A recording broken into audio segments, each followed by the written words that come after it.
Hello students of 8th standard. Science का lesson first living world and classification of microbes अब हम देख रहे हैं।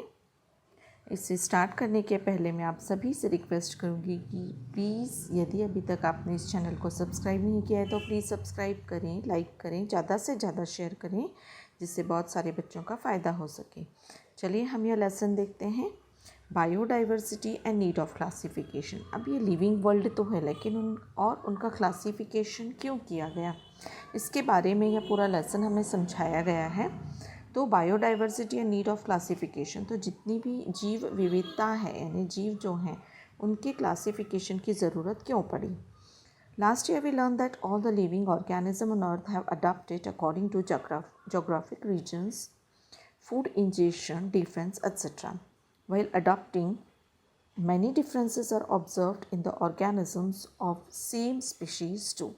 तो पिछले साल जब हमने देखा लिविंग ऑर्गेनिजम्स के बारे में जो अर्थ पे हैं, तो उन्होंने क्या किया था कि अपने आप को वह जिस भी परिस्थिति में जहाँ भी जन्म लेते हैं वहाँ के वातावरण के अनुसार अपने आप को ढाल लेते हैं, चाहे वो फूड के बारे में हो, चाहे डिफेंस या प्रोटेक्शन के बारे में हो। तो ये हमने लास्ट ईयर ये एक चैप्टर देखा था। तो जब वो अडाप्ट करते हैं कोई भी कंडीशंस को तो बहुत सारे डिफरेंसेस हमने उस समय भी ऑब्ज़र्व किए थे। तो उसके बारे में according to 2011 census around 87 million species of living organisms are found on the earth including land and sea.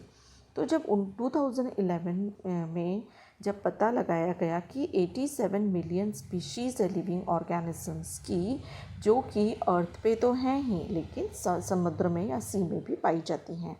तो study such a vast number it was essential to divide them into groups, और इसीलिए उन सभी को group में divide करने की ज़रूरत पड़ी। क्यों कि अगर हम उन्हें क्लासीफाई करेंगे तो उनका स्टडी करना ईजी हो जाएगा।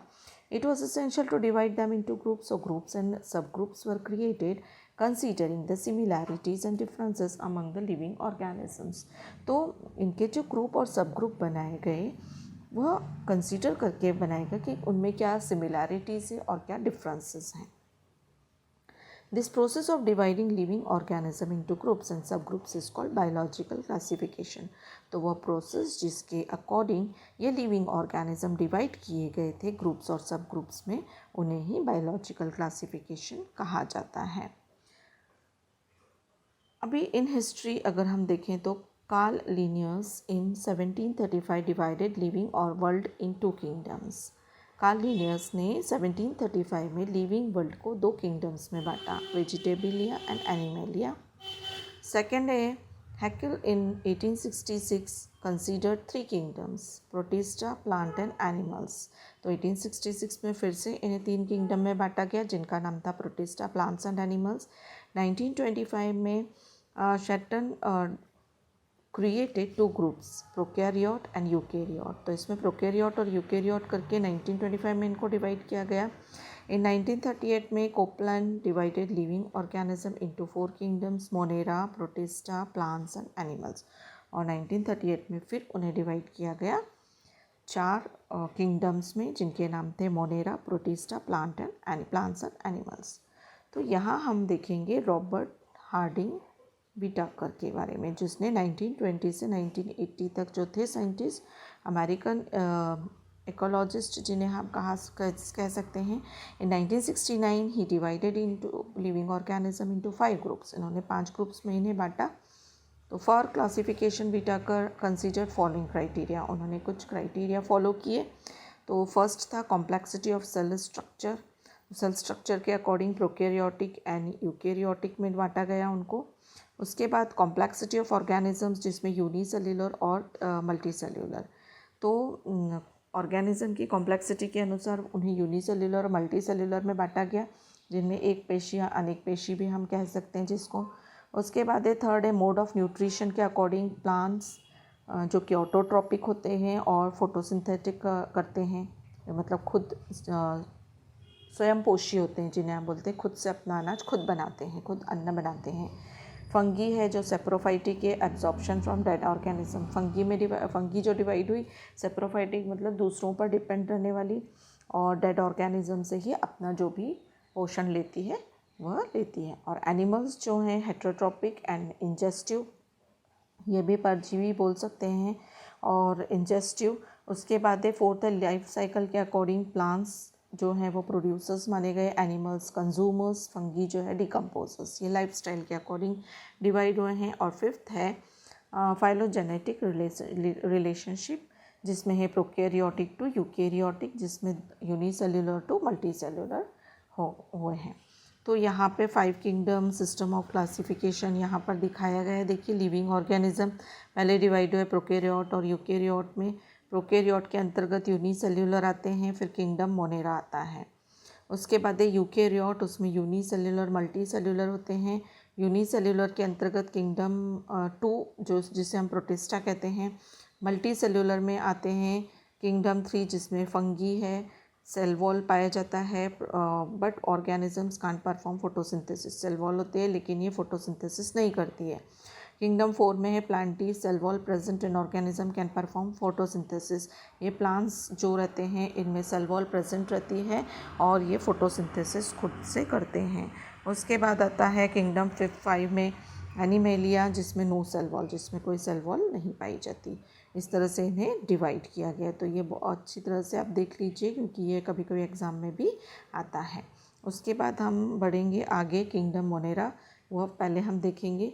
इसमें हमें पहले एक एक्टिविटी दिखाई गई है। देखिए take a small drop of curd और butter milk on a clean glass slide, dilute it with a little water, carefully keep a cover slip, observe it under high power of compound microscope, what did you see. तो अगर हम curd या butter milk का एक drop glass की slide पे लेते हैं और उस पर थोड़ा सा एक बूंद पानी डालते हैं, उसके बाद अगर हम उससे कवर स्लिप को ऑब्जर्व करते हैं तो हम क्या देखते हैं कि moving small rod microbes are lactobacillus bacteria. तो हम देखते हैं कि उस बटर मिल्क में हमें एक रॉड जैसे मतलब लंबे लंबे माइक्रोब्स दिखाई देते हैं जिन्हें हम लैक्टोबैसिलर बैक्टीरिया भी कहते हैं। All type of bacteria and blue green algae are included in the kingdom Monera. तो जितने प्रकार के बैक्टीरिया होते हैं और ब्लू ग्रीन कलर की अलगी होती है वो सब किंगडम मोनेरा में आते हैं। इनके कैरेक्टरिस्टिक्स अगर हम देखें तो all the organisms are unicellular. इसमें सभी ऑर्गेनिजम्स जो हैं यूनिसेल्युलर होते हैं। दे में भी ऑटोट्रोपिक और हेटेरोट्रोपिक। यह ऑटोट्रोपिक यानी खुद से स्वयं पोषी भी होते हैं और परपोषी मतलब दूसरों के ऊपर भी डिपेंड रह सकते हैं। These are prokaryotic cells without distinct nucleus और सेल ऑर्गेनल्स। तो ये जो रहते हैं प्रोकैरियोटिक सेल्स होते हैं और इसमें विदाउट डिस्टिंक्ट न्यूक्लियस, अलग अलग न्यूक्लियस नहीं होते हैं या फिर सेल ऑर्गेनल्स नहीं होते हैं। देखिए यहाँ पर हमें अलग अलग प्रकार के यह दिखाए गए हैं ऑर्गेनिज्म फ्रॉम किंगडम मोनेरा। तो ये अलग अलग तरह के हमें किंगडम मोनेरा के बैक्टीरियाज दिखाई दे रहे हैं। तो इन्हें आप देख सकते हैं ऑर्गेनिजम्स फ्रॉम किंगडम मोनेरा में। ये नीचे हमें दिख रहा है Clostridium botulinum, Salmonella typhi, Legionella, pneumonia भी बोल सकते हैं हम जिन्हें, और स्टेफिलोकोकस ऑरियस। अलग अलग तरह के हम यहाँ पर ये देख रहे हैं। Vibrio cholerae, Treponema pallidum, Clostridium tetani, Streptococcus pneumonia. इस तरह के ये सारे मोनेरा में किंगडम मोनेरा में आते हैं। तो ये आपको कभी कभी डायग्राम में भी पूछते हैं। उसके अलावा यहाँ पे हम देख रहे हैं ऑर्गेनिजम्स फ्रॉम किंगडम प्रोटिस्टा। तो ये अब हम देख रहे हैं तो इसमें ये भी देख लीजिए कि कौन कौन से हैं protist organisms from kingdom protista में।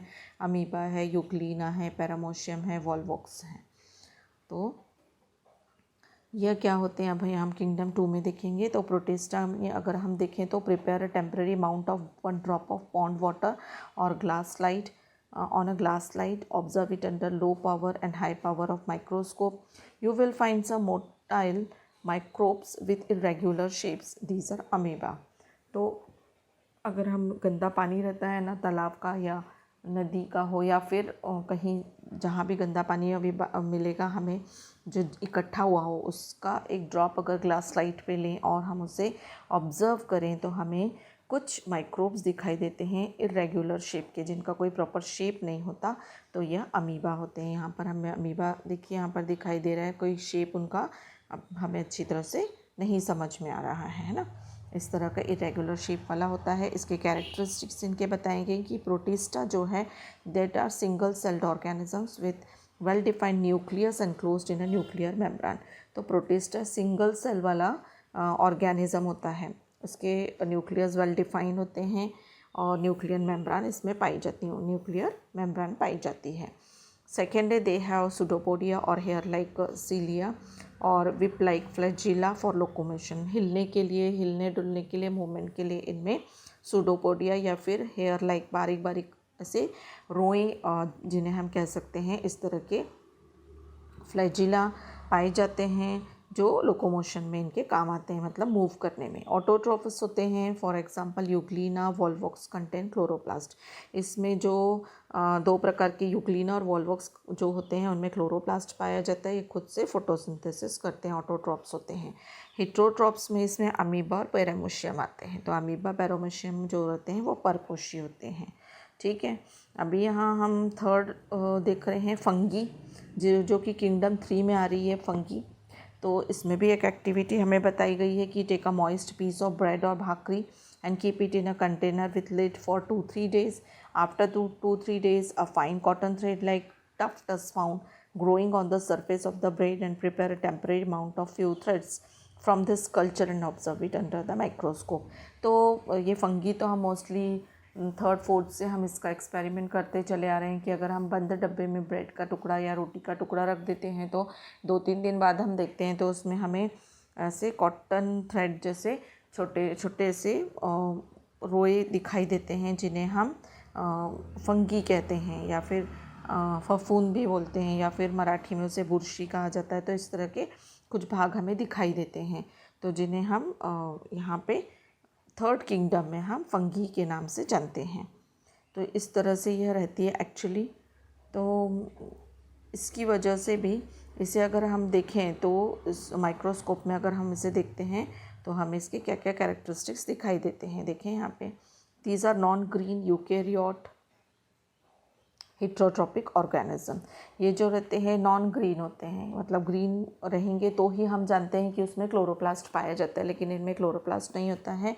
नॉन ग्रीन होते हैं, यूकेरियोटिक होते हैं, हेट्रोट्रॉपिक मतलब परजीवी होते हैं, परपोषी होते हैं। सेकेंड है most of them are saprotrophs, they feed upon decaying organic matter. तो ये सेप्रोट्रॉप्स होते हैं, मतलब दूसरों पर डिपेंड रहते हैं और कई बार ये क्या करते हैं, सड़े गले जो ऑर्गेनिक मैटर होते हैं उनके ऊपर डिपेंड रहते हैं। Their cell wall is made up of tough and complex sugar called chitin. Chitin नाम की एक टफ वॉल होती है, सेल वॉल होती है, जिसे काइटिन कहा जाता है। Some fungi are thread like and many nuclei are present in the cytoplasm. Cytoplasm में बहुत सारे न्यूक्लियाई प्रेजेंट रहते हैं और कुछ फंगी जो रहती हैं धागे की तरह, थ्रेड की तरह दिखती हैं। एग्जाम्पल हैं बेकर्स यीस्ट, एस्परगिलस जिसे फंगस ऑन कॉर्न मतलब मक्के पर पाई जाने वाली फंगी होती है, पेनिसिलियम एंड मशरूम्स। इस तरह के कुछ ये एग्जाम्पल्स हैं। Though many systems of classification are introduced after the Whittaker's, his 5 kingdom system is widely accepted. तो बहुत सारे क्लासिफिकेशन हुए, लेकिन विटाकर का जो 5 किंगडम सिस्टम है उसे एक्सेप्ट किया गया। तो यहाँ देखिए ये मशरूम दिखाई दे रहा है, हमें कुछ फंगी दिखाई दे रही है, ठीक है ना। अब हम बढ़ते हैं आगे क्लासिफिकेशन ऑफ माइक्रोब्स की तरफ, ठीक है। तो माइक्रो ऑर्गेनिजम्स जो होते हैं उन्हें भी किस तरह क्लासीफाई किया जाता है, तो देखिए इनमें प्रोकैरियोट और यूकेरियोट्स होते हैं। प्रोकैरियोट्स में बैक्टीरिया आते हैं, यूकेरियोट्स में प्रोटिस्टा, फंगी और अलगी आते हैं।